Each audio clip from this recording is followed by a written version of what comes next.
우리가 인생을 살 때 우리의 인생이 힘들어지는 이유가 중요한 이유가 하나가 있습니다.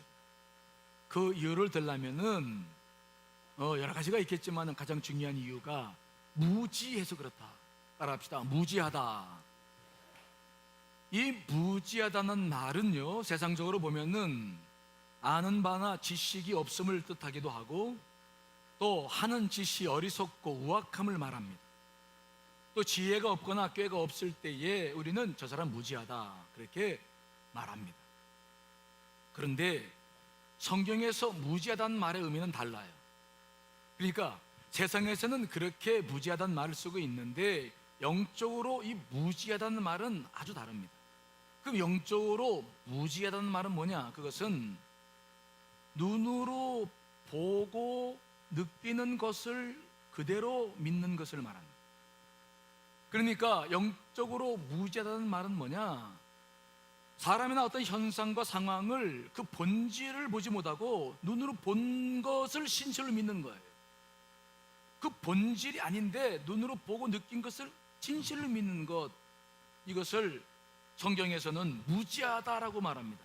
그러니까 교회에서 저 사람 무지한 사람이다 라고 말할 때에는 그 무지란 말의 의미는 뭐냐면 세상 지식이 없다는 게 아니라 세상 사람들처럼 똑같이 본다는 의미가 있습니다. 이해되시나요?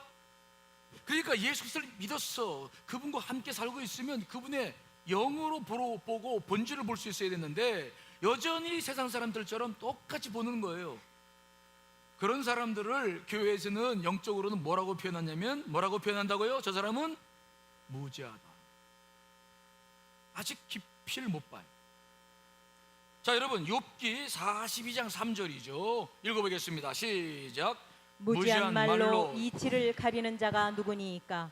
나는 깨닫지도 못한 일을 말하였고 스스로 알 수도 없고 헤아리기도 어려운 일을 말하였나이다. 아멘. 욥이 고백하는 거예요. 자기가 무지한 말로 이치를 알지 못했는데 말했다는 것입니다. 이걸 하나님 앞에 회개하는 것입니다. 이게 무슨 말입니까? 욥은 의로운 사람이었어요.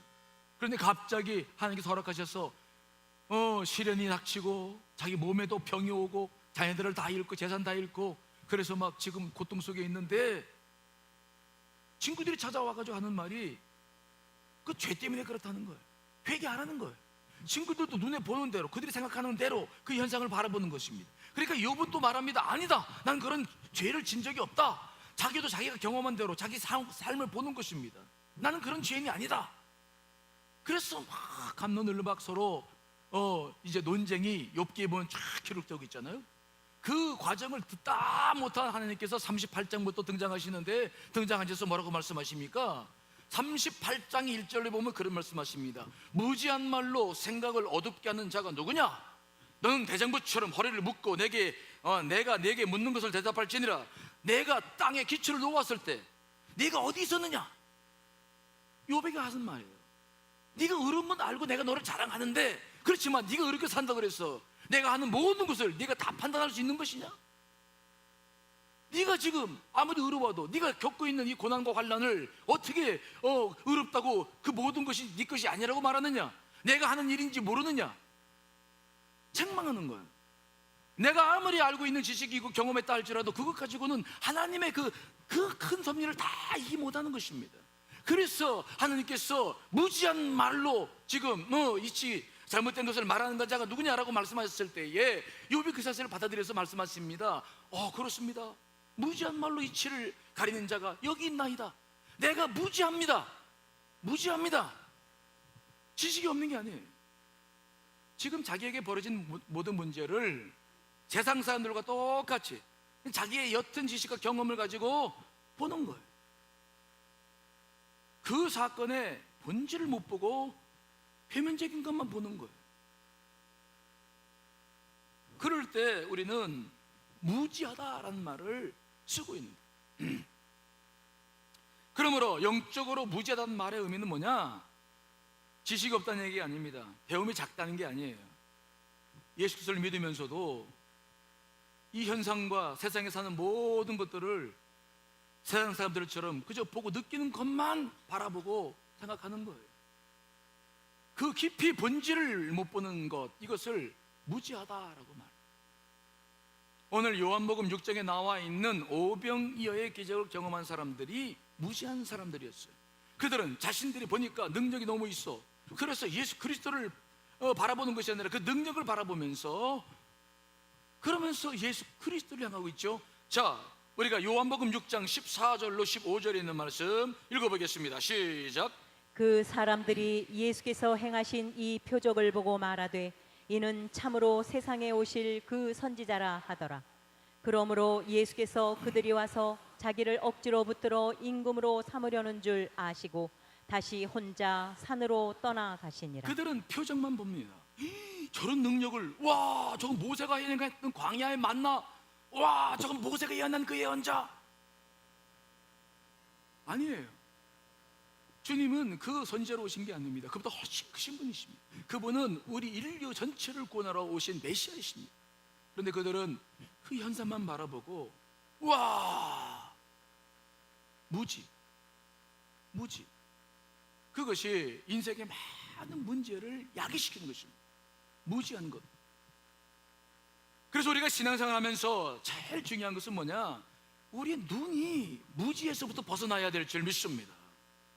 눈이 바뀌어야 돼요. 보는 눈이 또 본질을 볼 수 있어야 돼. 세상 사람들은 보는 그게 아니라, 보고 느끼고 생각 그게 아니라 사건 본질, 이것을 볼 수 있는 눈이, 이게 예수 그리스도의 예언을 통해서 이게 열려야 되는 거예요. 오늘 오병이어 기자의 기적을 경험한 사람들은 이게 열리지 않았어요. 무지하에 예수님 오해하는 겁니다. 그런데 더 큰 문제는 뭐냐?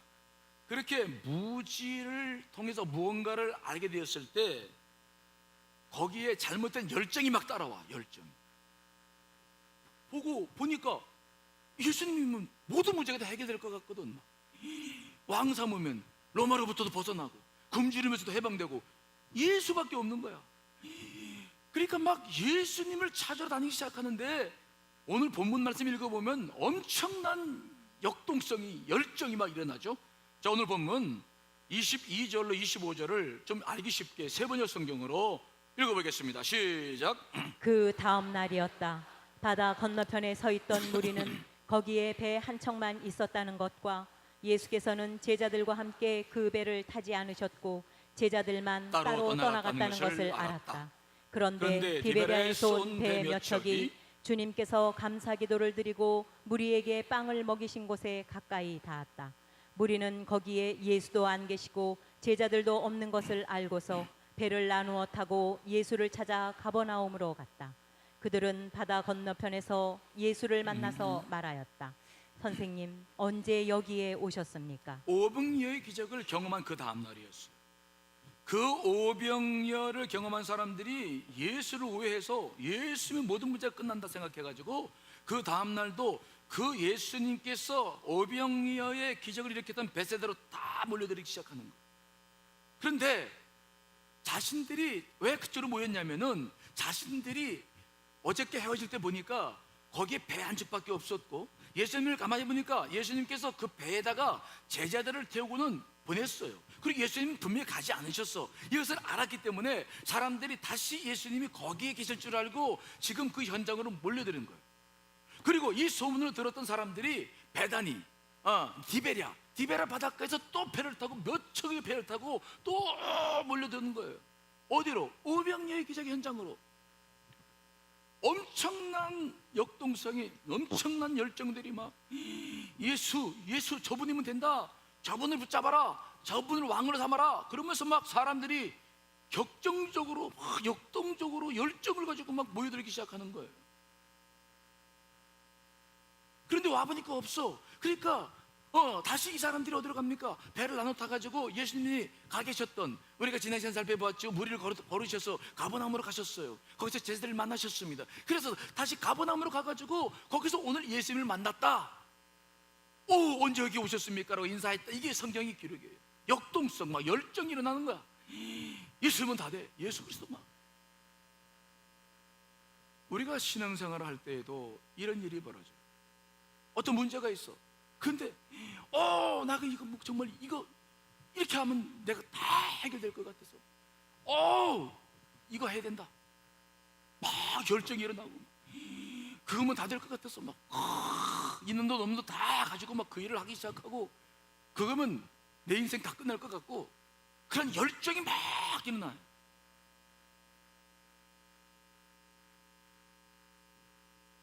그런데 우리가 신앙생활 하면서 주의해야 될 게 있는데, 그 열정이 일어날 때 그 열정을 구분해야 된다. 따라합시다. 열정을 구분하라. 사람들은 자기가 경험한 것을 보고, 경험한 것 자기 직접 눈으로 보고 확인했기 때문에 그게 진실로 믿어요. 그래가지고 표면적인 것만 바라보면서 와 뭔가를 하려고 그래요. 엄청난 열정이 막 일어납니다, 신앙생활 할 때.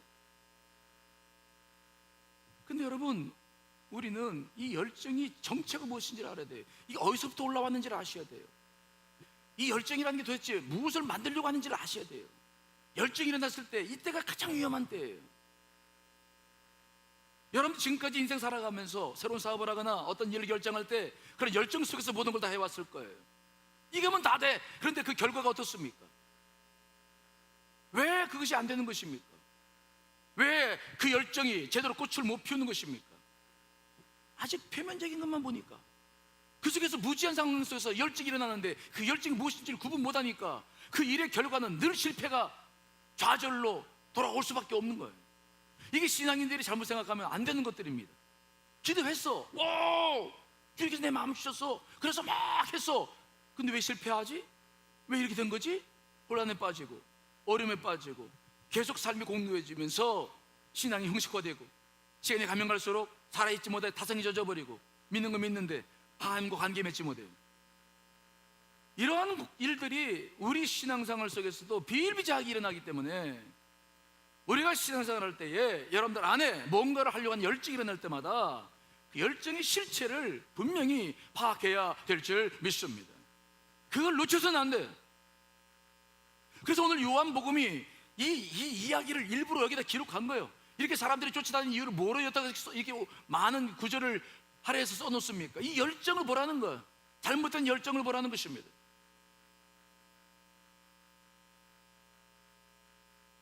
우리가 열정을 구분할 때 두 가지로 구분해 볼 수 있어요. 첫째는 뭐냐면, 오늘 이 무지한 열정, 이것들은 굉장히 아주 거세죠. 굉장히 큽니다. 그런데 이 특징이 있는데, 이건 예수를 이용하려고 하는 거예요.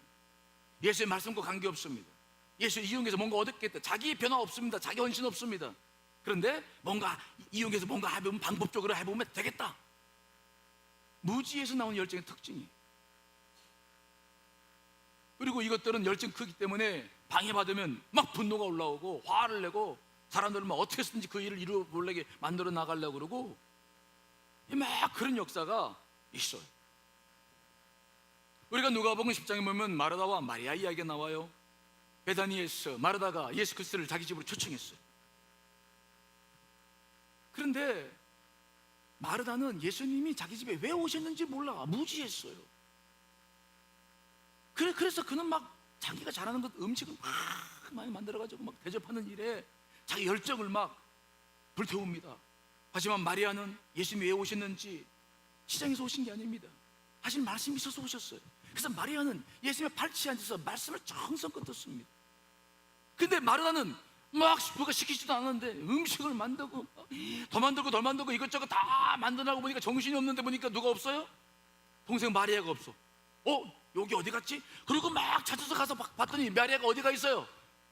예수님 그냥 턱 밑에 앉아가지고 이러고서 말씀은, 속에서 막 분노가 올라와요. 나 이제 음식 빨리 해가지고 막 예수님 먹게 되는 저것이 날 돕지도 않고 막. 그러니까 그 분노가 누구한테 폭발합니까? 예수님한테 막 예수님! 막 부르는 거예요. 예수님 눈을 떠고, 왜 그러냐? 제가 얼마나 바쁘신지 모릅니까? 내가 당신을 위해서 얼마나 음식을 준비하려고 애쓰는지 모릅니까? 그런데 우리 동생을 그래 당신 밑에 서서 말씀만 듣게 하고 어떻게 이러실 수 있습니까? 나한테 보내셔야지. 막 자기가 초대해놓고 예수님이 분노하고 막 마리아한테 막 판단해가지고, 마리아가 죄인 취급 만들고 막 죄진 사람처럼 만들고 막 상황 전체를 자기 주도적으로 막 만들어 나가면서 막 휴리바람을 일으키는 거예요. 누가 그 일을 시켰습니까? 누가 그런 열정을 허락했습니까? 그 열정은 누구 것입니까? 예수님과 관계 있는 겁니까? 없는 겁니까? 누가 그 열정을 만들어 놓은 겁니까? 왜 그 열정이 일어나는 것입니까? 우리는 이러한 역사들을 잘 봐요. 그때 예수님께서 뭐라고 말씀하시죠? 누가복음 10장 41절로 42절 읽어보겠습니다. 시작. 주께서 대답하여 이르시되 마르다야 마르다야 내가 많은 일로 염려하고 근심하나 몇 가지만 하든지 42절 시작. 몇 몇 가지만 가지만 하든지 혹은 한 가지만이라도 족하니라. 마리아는 이 좋은 편을 택하였으니 빼앗기지 아니하리라 하시니라. 아멘. 지금 예수님이 누굴 염려합니까? 마르다를 염려합니까? 마리아를 염려합니까? 마르다를 염려해요. 열정으로 막 뭐라고 말씀하십니까? 아니 마르다야 나 배고프지 않아. 나 한 가지만 먹어도 돼. 왜 네가 많은 것을 막 준비하느라고 이렇게 이런 일을 만들고 있는 거냐? 오히려 마리아가 좋은 편을 선택했다. 빼앗기지 아니할 것이다.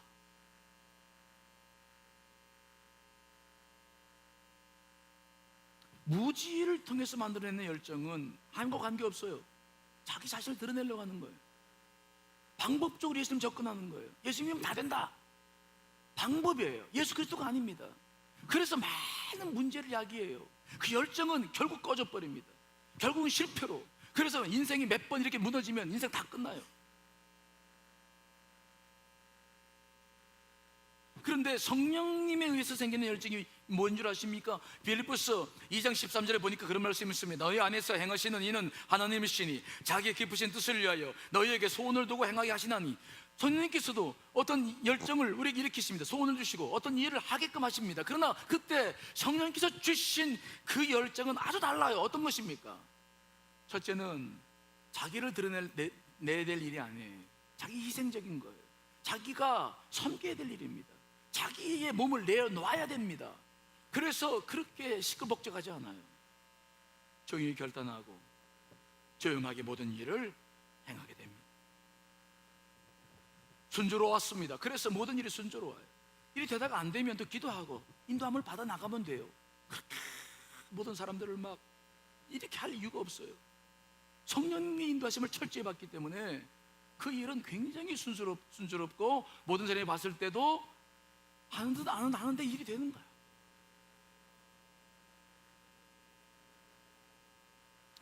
우리가 신앙생활 하면서 여러분들 안에 열정이 일어날 때마다 여러분 그 열정의 정체를 확인하시기를 간절히 축원합니다. 이들이 막 이렇게 몰려와가지고 막 예수 그리스도를 막 왕으로 삼으려고 막 이 무지에서 나온 열정은 절대 이루어질 수가 없어요. 여러분, 예수님께서 이들을 어떻게 대합니까? 어떻게 대해요?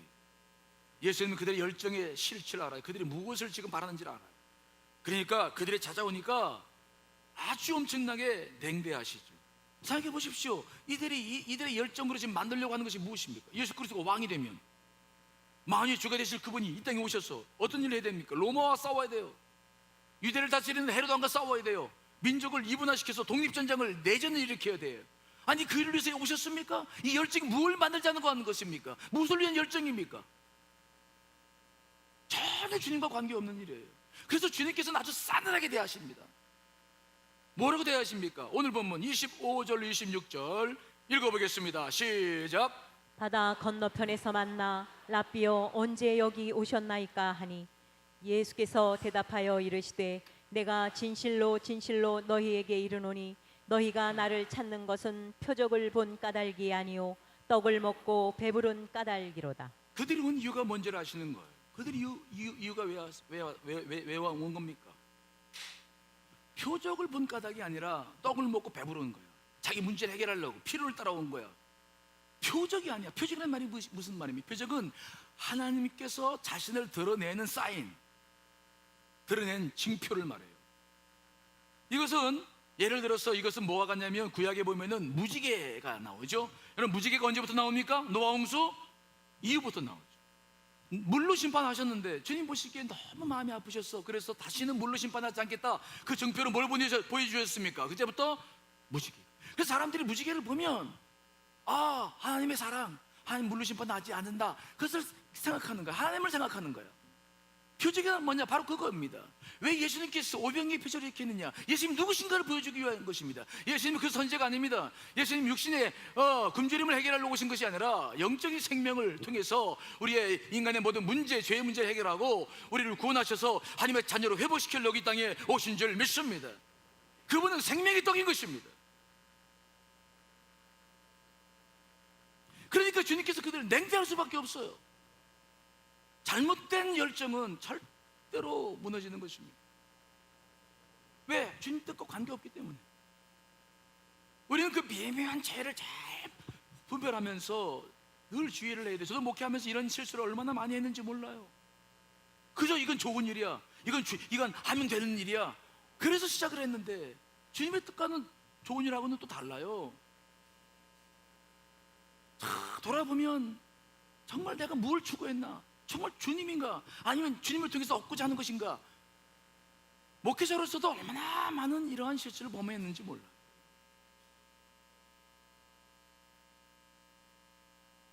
그래서 우리가 지금 추구하는 것이 무엇이냐는 여러분들의 신앙의 칼날을 아주 분명하게 다르게 만들어 놔요.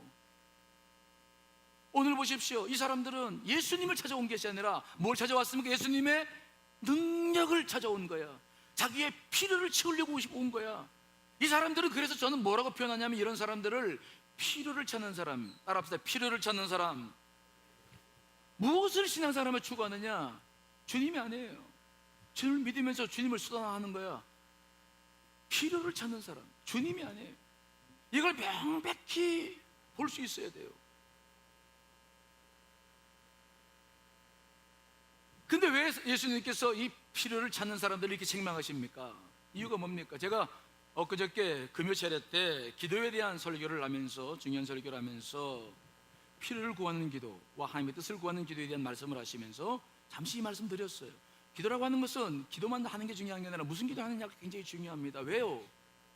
우리가 음식을 먹는데 음식은 다 중요하잖아요. 하지만 먹지만 그 음식은 우리에게 어떤 것을 남길 수 있습니까? 우리에게 병이 될 수도 있어요. 무조건 먹는다고 다 되는 게 아니에요. 기도도 무슨 기도를 하느냐가 아주 중요하다. 제가 금요철에 하나 중요한 설교를 하는 시간입니다. 여러분 금요철에 나오시기 바랍니다. 대답들 안 해요. 나오시기 바랍니다. 들으셔야 돼. 거기에서도 이미 말씀드렸어요. 필요를 쫓는 사람들은 뭐가 문제가 있느냐? 어떤 신앙의 영적인 문제가 생기느냐? 오늘 예수님께서 왜 이 사람들을 책망했는지 그 부분에 대해서 제가 분명히 말씀드렸는데 조금 더 설명합니다. 자, 오늘 시편 106편 15절 읽어보겠습니다. 시작. 그러므로 여호와께서는 그들이 요구한 것을 그들에게 주셨을지라도 그들의 영혼은 쇠약하게 하셨도다. 아멘. 그들의 요구대로 그들에게 다 주셨는데 그들의 영혼은 뭐 했다고요? 더 쇠약해졌다. 이게 무슨 말씀입니까? 이것은 출애굽기를 반영한 말씀입니다. 하나님께서는 이스라엘 백성들을 출애굽시켜서 그들로 하여금 놀라운 역사를 경험했습니다. 홍해바다를 건너게 하셨습니다. 그 다음에 반수를 쳐서 물을 먹이시고 만나 매출에게 먹이시면서 그들의 모든 필요를 채워줬어요. 그리고 그들을 어디로 인도했냐면 시내산으로 인도했습니다. 근데 시내산에서 하나님께서 그들에게 율법을 주시고 말씀을 주시고 그들과 연약해서 그들을 하나님의 백성으로 삼으셨고 하나님은 그들의 하나님이 되셨다고 약속을 주셨고 그런 좋은 관계를 맺었습니다. 그런데 모세가 그 하나님의 산에 올라가서 40일 동안 금식하며 기도하면서 십계명 그 돌판을 받고 기다리고 있을 때 그 수많은 필요를 채우고 기적을 경험했던 사람들은 땅에서 뭘 하고 있었습니까? 금송아지를 만들고 우상을 숭배했어요. 그동안에 그들이 경험했던 이적들과 채워졌던 필요는 그들의 영적인 성숙을 위해서는 아무런 도움이 없었던 거예요. 그들이 경험했던 수많은 이적들은 그들의 영적 성장에는 도움이 되지 못했어. 그래서 그 시편 기자가 그 사실을 바라보면서 뭐라고 썼습니까? 그들의 영혼은 오히려 쇠약해졌다.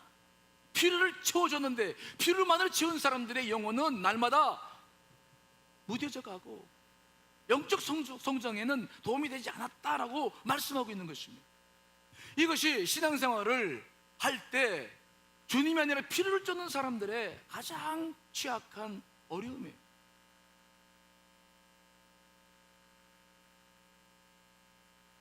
그러므로 우리가 신앙생활을 처음에는 피로를 주자 신앙생활을 할 수밖에 없지만 우리가 가면 갈수록 그 신앙의 패턴이 무엇으로 바뀌어야 됩니까? 필요에서부터 무엇으로 바뀌어야 됩니까? 주님으로 바뀌어야 된다.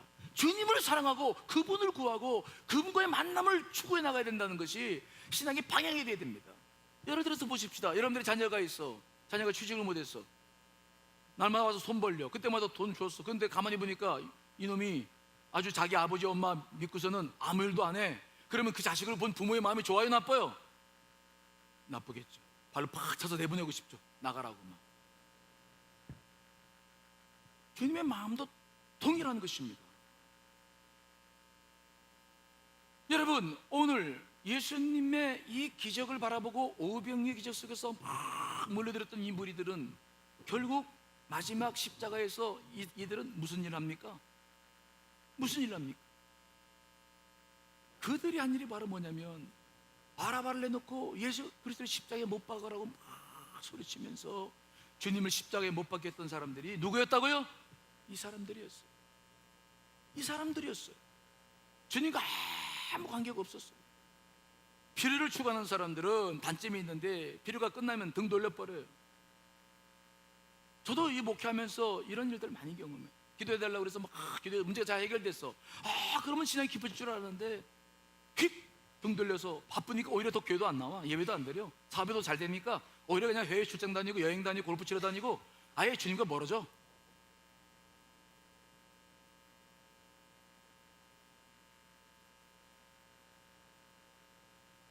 그래서 우리 예수님의 훈련의 제목은 복음서를 읽다 보면은 딱 정해져 있어요. 뭡니까? 필요를 추구하는 사람들을 어떻게 주님을 추구하는 사람으로 바뀌냐가 예수님의 제자 훈련의 뭐라고요? 목적.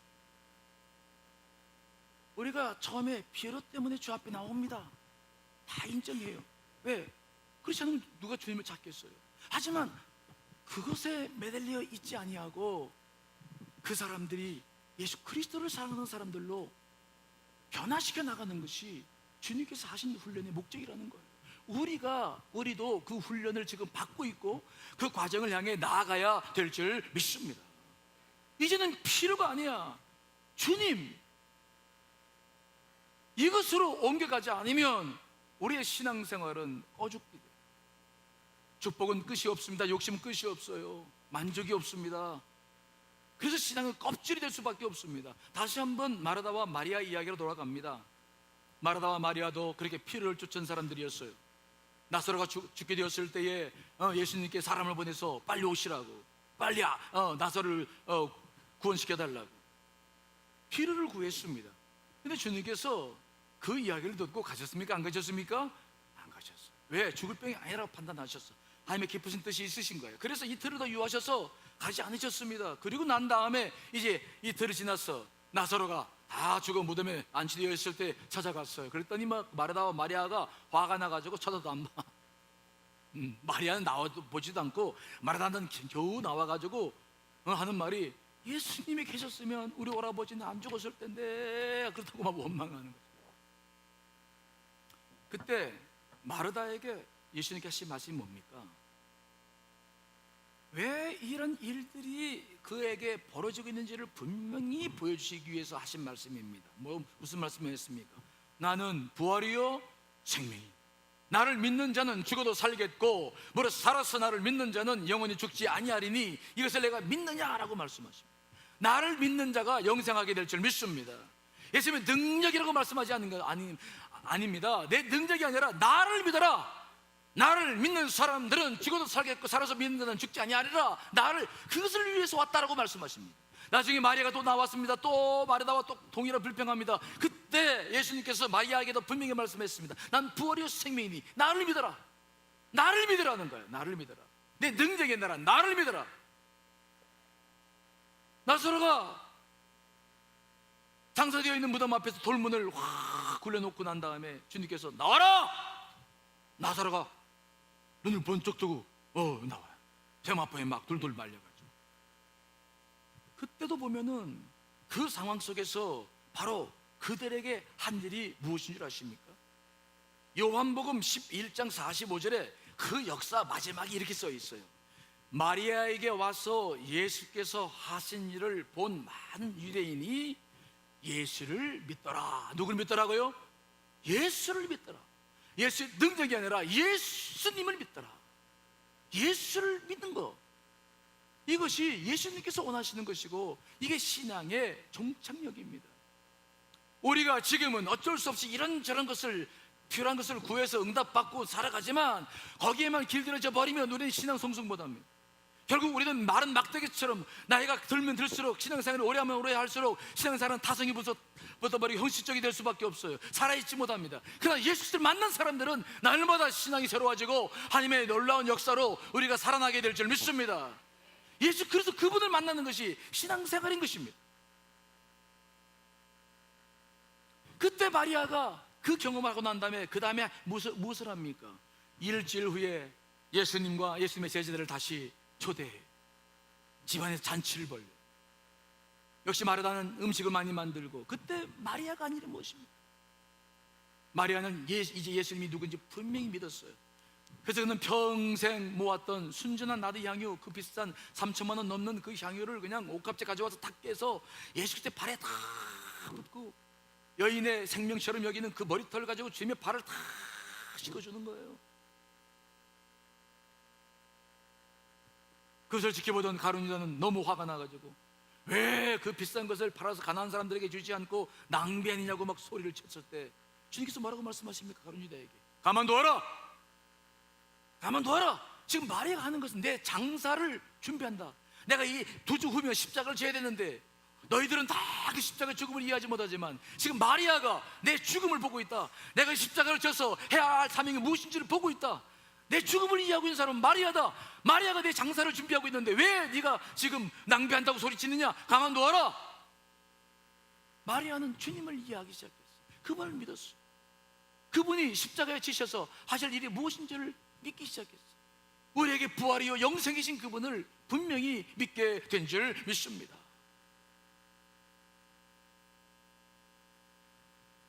우리 예수님은 마리아에게만 아니라 모든 제자들과 우리 모두에게 이런 과정들을 지금도 밟게 하고 있어요. 우리는 베드로를 잘 압니다. 제자들도 마찬가지였습니다. 그들도 군중과 똑같았어요. 그들은 예수님이 유대인의 왕이 되어졌어. 자신들이 한 자리씩 자리를 원했습니다. 베드로도 그 마음이 너무 많았어. 뜻대로 되지 않았기 때문에 주님을 부인하기도 하고 저주하기도 하면서 그렇게 주님 앞에 온전한 삶을 살지 못했습니다.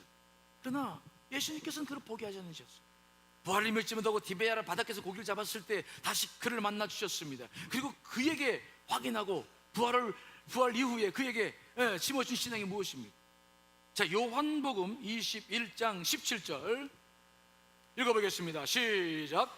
세 번째 이르시되 요한의 아들 시몬아 내가 나를 사랑하느냐 하시니 주께서 세 번째 내가 나를 사랑하느냐 하심으로 베드로가 근심하여 이르되 주님 모든 것을 아시오매 내가 주님을 사랑하는 줄을 주님께서 아시나이다. 예수께서 이르시되 내 양을 먹이라. 아멘. 베드로에게 마지막 질문하신 게 뭡니까?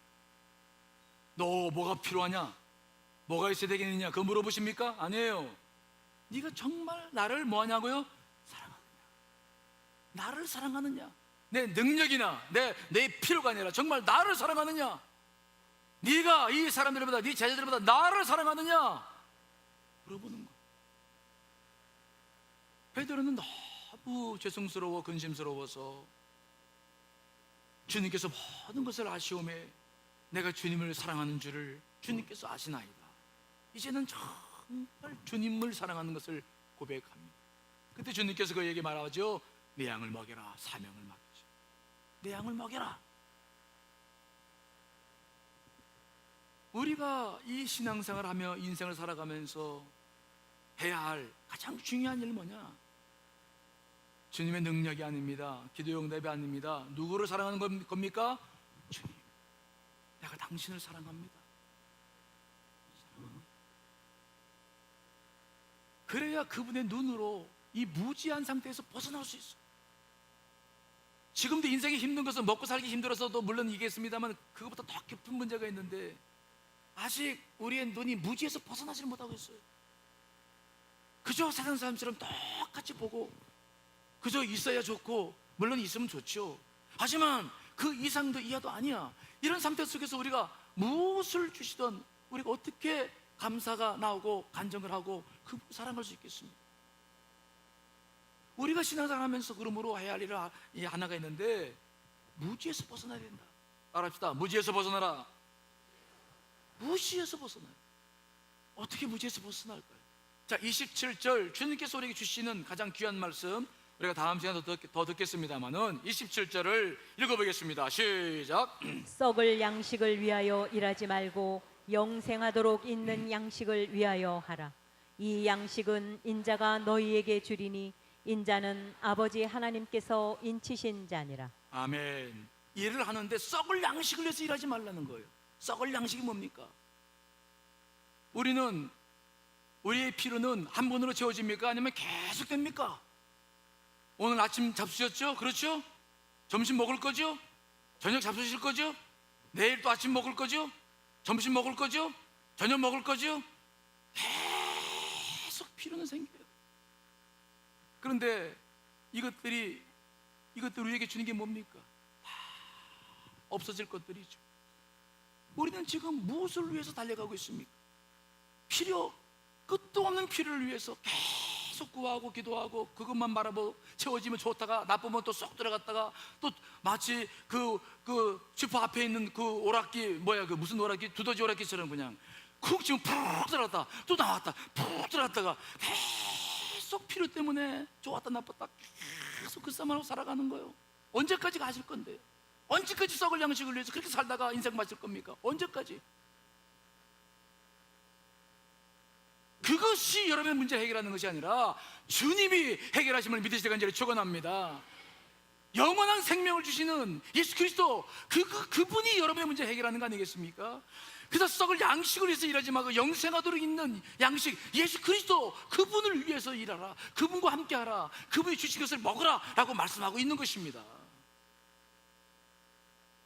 그렇다고 한다면 그분이 우리에게 주실 썩지 않은 양식은 뭡니까? 영생하는 양식은 뭡니까? 우리가 35절에 보면 생명의 떡을 말씀하시는데 다음 시간에 이 문제에 대해서 아주 깊은 말씀 들을 겁니다. 생명의 떡.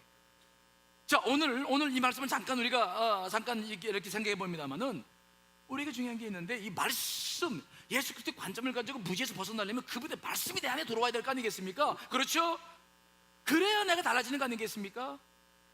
우리가 음식을 먹어서 힘을 얻는 것처럼 예수 그리스도 그분이 들어와야지. 자, 그래서 시편 119편 130절 말씀하고 있죠. 읽어보겠습니다. 시작. 주의 말씀을 열면 빛이 비치어 우둔한 사람들을 깨닫게 하나이다. 아멘.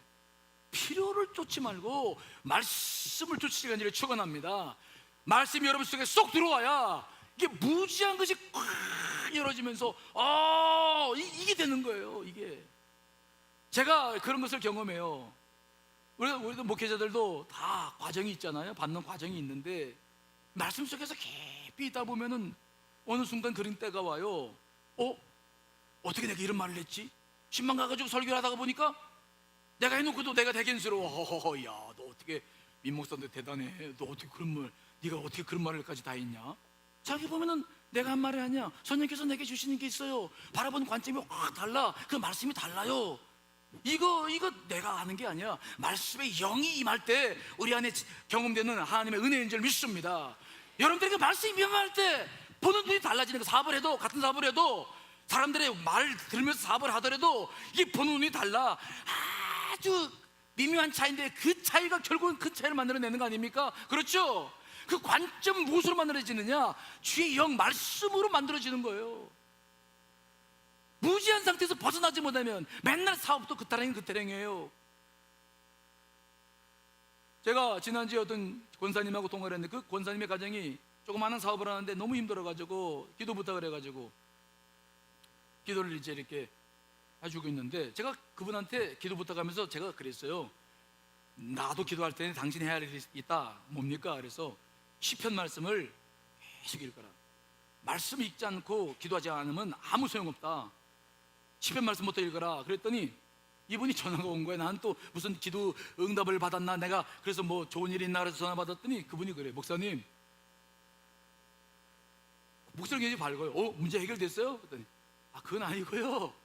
근데 왜 전화했냐 그랬더니 목사님 말씀대로 시편을 읽기 시작했는데 이분이 시편 성경 말씀도 많이 읽었는데 이번에 자기 문제 속에서 막 기도하면서 이제 시편을 읽기 시작했는데 시편 1편에 걸린 거야. 시편 1편. 시편 1편이 뭡니까? 복 있는 사람은 악인의 길을 쫓지 아니하며 죄인의 길에 서지 아니하며 오만한 자, 그 말씀에 이분이 막 사로잡힌 거야. 복 있는 사람이 되려면 그래 됐는데 자기가 살아보니까 이 말씀에 다 걸리는 거야. 그래서 왜 그런가 봤더니 글쎄 여호와의 말씀을 즐거워하면서 막 주야로 그 말씀을 묵상하기 때문에 복 있는 사람이, 그런 사실을 이 사람이 너무 이 권사님이 깨닫기 시작한 거예요. 이게 그냥 머리로 아는 게 아니라 피부에 막 와닿아. 목사님 말씀이 살아 움직여요. 목사님 말씀이 막 내 안에서 막 꿈틀거려요. 일할 때도 막 말씀이 생각나고 그 말씀이 나를 이끌어가는 걸 느껴요. 와, 이러다가 정말 내가 무슨 큰 복 받을 것 같아요. 예상이 돼요. 막 그래. 아직 문제 해결되지 않았어. 그런데 자기 안에서 이게 달라지는 거예요. 그냥 보는 게 달라지고 생각하는 게 달라지고 관점이 달라지는 거예요. 무지에서 벗어나기 시작하는 거예요. 저는 기도합니다. 반드시 그 권사님 모든 문제가 해결되고 큰 복을 누리고 복 있는 사람이 될 줄 믿습니다. 그런 일이 시작되면 얼마 가지 않아 문제 풀어져요. 제가 목양을 하면서 설교를 하면서도 여러분들 거의 다 알아요. 누가 설교 잘 듣고 안 듣고, 누가 몇 번 졸고 다 알아요. 다 알아요. 어디쯤 앉아서 몇 번 돌고 뭐 어떤 설교는 싫어하고 팔꿈치 치다가 어떤 설교 들으면 또 귀도 다 거의 다 알아요. 그런데 그런 분들도 말씀이 귀가 열리면 달라져요. 정말 놀라워요. 제가 그래서 말씀 귀에 안 들리는 분들은 교회 청소라도 하면서 저를 위해 기도하면서 말씀드리라는 거예요. 그러면 문제 해결되거든요. 이게